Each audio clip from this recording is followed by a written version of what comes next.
Привет, привет! У нас уже скоро зима на нашем континенте, поэтому уже такая погодка непривычная, когда нет солнца. Здесь солнце на дней 300 в году точно есть. От отсутствия солнца становится грустно, потому что привыкли уже к таким природным кайфам. Ну, так что ничего, справимся. Для тех, кто меня не знает, меня зовут Владимир. Я более 3 лет назад переехал из России в Аргентину с семьей.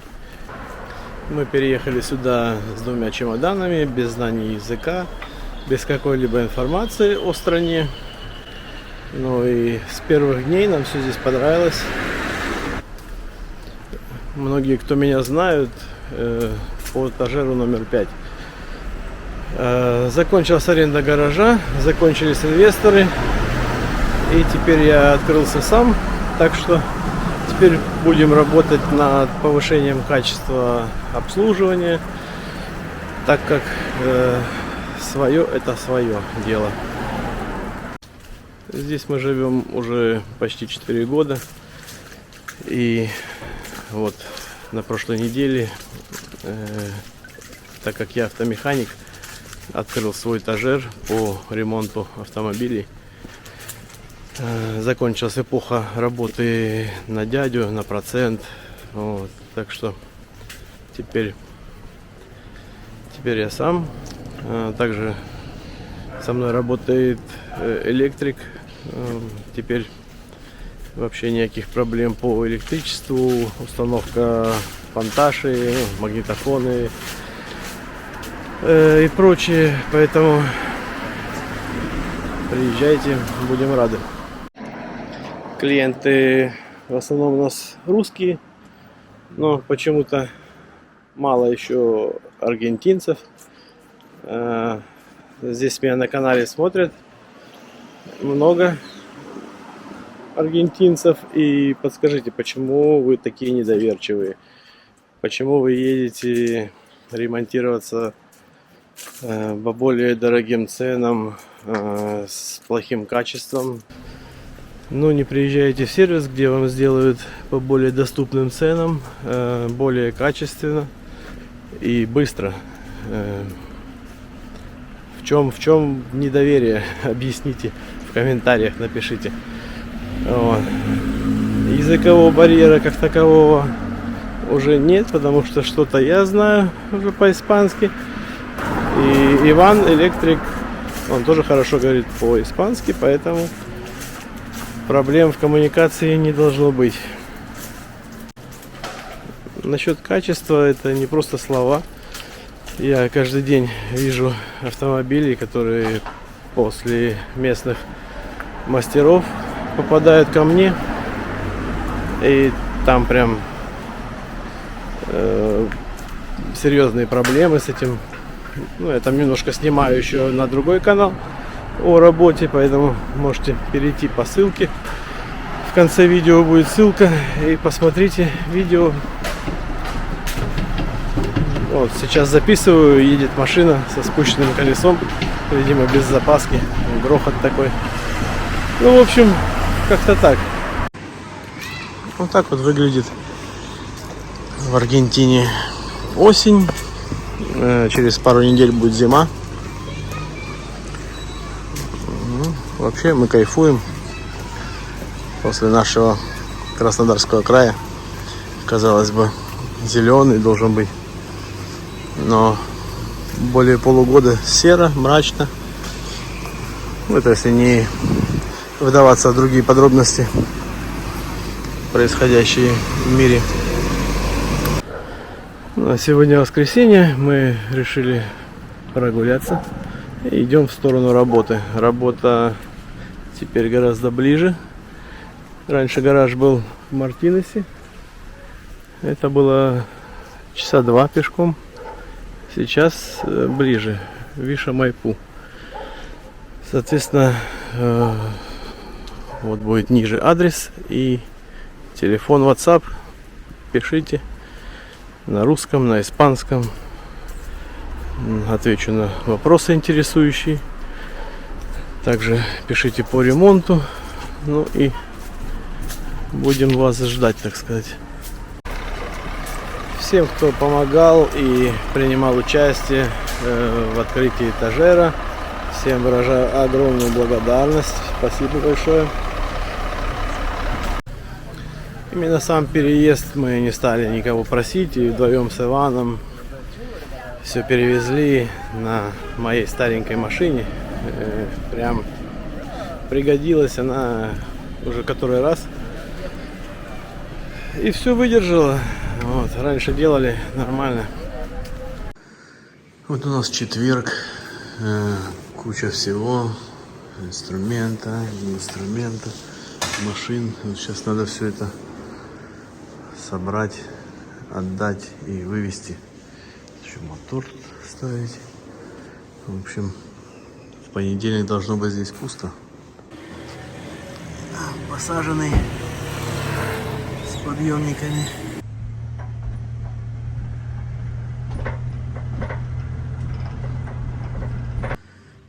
Вот так вот все поместилось. Сейчас выгрузим килограмм 600, наверное.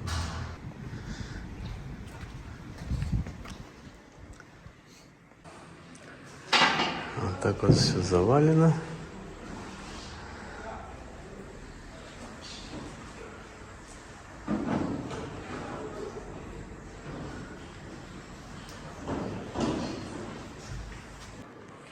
Так, ну все, отмыли.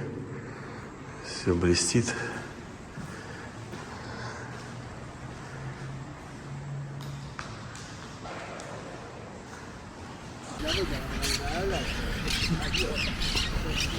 Буэнос-Айрес очень зеленый город. Здесь много парков, разнообразные деревья. В парках никто не запрещает ходить по газонам, гулять с собаками, играть в футбол. В общем, нет таких ограничений, к которым мы привыкли, живя в России.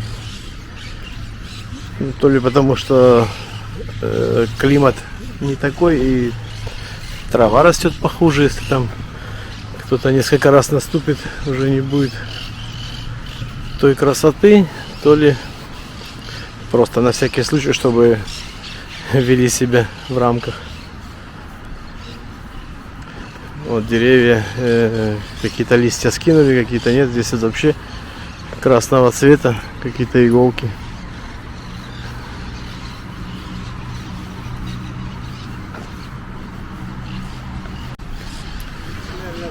Очень много спортсменов. Прям даже неприятно иногда, что мы не занимаемся спортом, они все такие спортивные.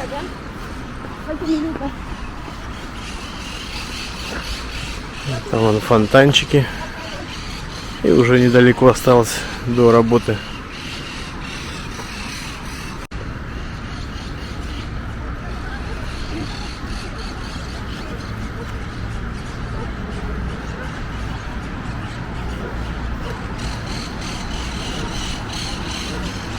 Здесь, конечно, собаки такие добрые, хотят к детям на площадку, но у них есть свои.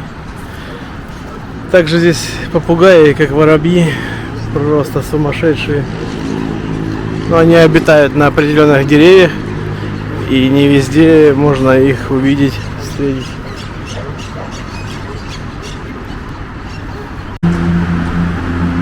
Ну, это объездная дорога, Генераль-Пас. Здесь вот еще кусочек парка.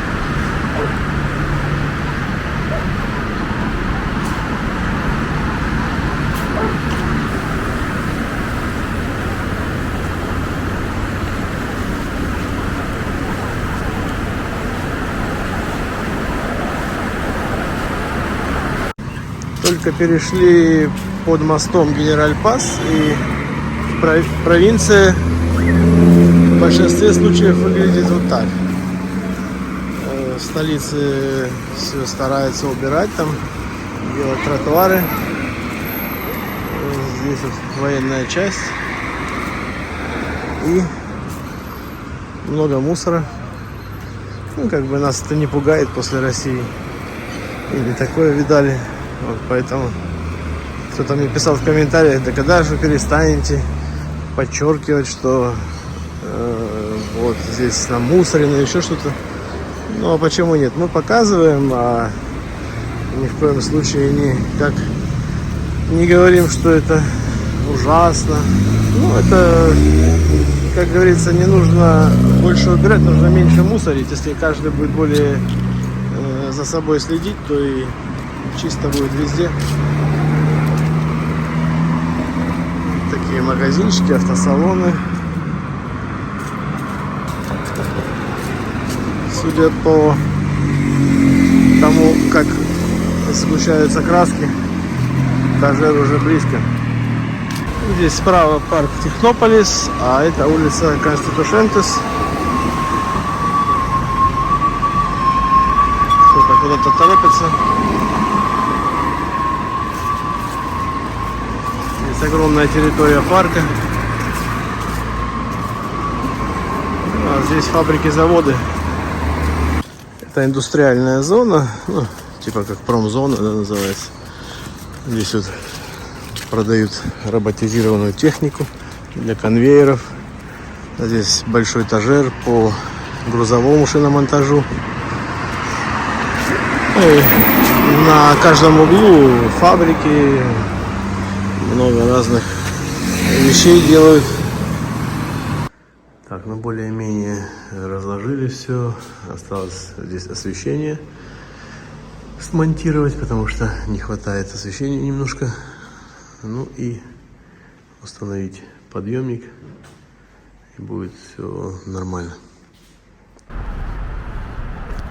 А здесь дома, как в России, только пальм не было. Вот здесь 4-этажные. А я вырос в Армавире. Там район военного городка, там были такие 5-этажки. Ну, примерно так же, может быть, немножко реже стояли. Вот такой вот райончик. Прям аж Советским Союзом запахло. Хорошо, что мы далеко от этих мест. Но здесь вот память тревожит. Детство вспоминается в таких местах.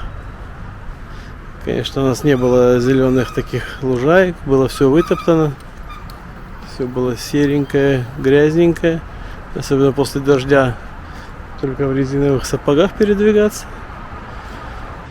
Здесь только смотрели, сейчас думали, из плюсов около подъезда нету лавочек, вот, и не нужно идти и бояться, что я буду там не поздоровался с бабушкой, бабушки обсуждать будут, семечки щелкать негде. Вот. Ну, здесь вот этих моментов нету, которые были в СССР. Вот так вот широкая улица и несколько ступенек, и подъезд, двери. В общем, как я сказал, что гараж снять несложно, сложно его найти, потому что сдаются в основном помещения, 2-3 тысячи квадратных метров, там 5-10 тысяч долларов. В общем, мне такой не нужен, и по сумме, огромные суммы, смысл платить. Поэтому нужно было найти такой небольшой и по нормальной цене. Все хозяева какой-то собственности, любой, да, что квартира, что гараж, этажер, они очень своеобразные. Либо это осторожность, либо что непонятно, но все со своими загонами. Кто-то хочет, чтобы поручились каким-то имуществом, там в 5-10 раз превосходящая сумму сдаваемого имущества, либо какие-то непонятные гарантии и прочее. Трудно найти человека, у которого можно снять этажер, ну, более-менее адекватного человека трудно найти. А так, сам процесс не сильно сложный.